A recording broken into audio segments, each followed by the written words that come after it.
My name is Bill Porter, and I was born with cerebral palsy. But I never let it define me. I remember walking into that sales office, my steps unsteady, but my spirit unbroken. Give me your worst route.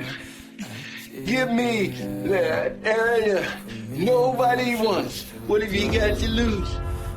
If I can sell it, you're a hero. I told the manager two things. I could work harder than anyone else, and I would not quit. Somehow he gave me a chance. That first day on the job was brutal. I was chased by a dog, ignored by fighting neighbors, and had a door slammed in my face by a drunk. I felt my confidence, which I had so carefully built, crumbling away. That afternoon, I sat down and opened the lunch my mother had packed. It was a simple sandwich, but on the bread, she had written two words in mustard: patience on one slice and persistence on the other. It takes people a wee bit longer to warm up to you. Just be patient and persistent. That was my mother, always knowing what I needed. Those words were everything. After 8 more rejections, a kind, lonely woman named Gladys Sullivan opened her door and placed my very first order. I felt like I was on top of the world. I took my mother out for the fanciest dinner I could afford with that commission. She gave me my father's old watch, a symbol of his success as a salesman. Your dad was top salesman 3 years running. He was an amazing salesman.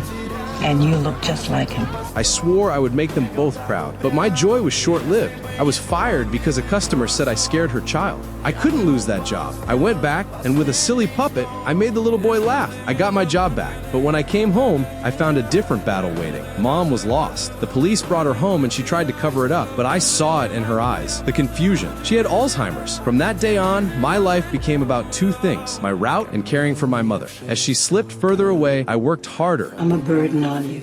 Well, now we're even.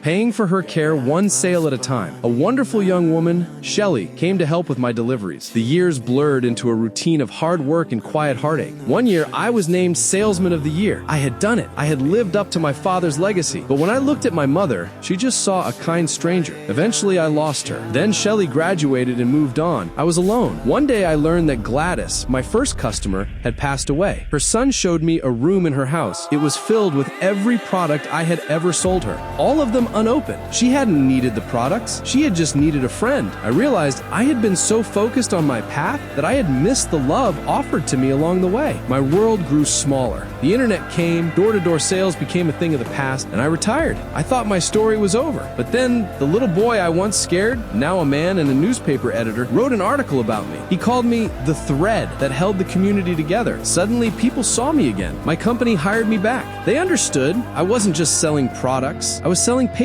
I was selling persistence.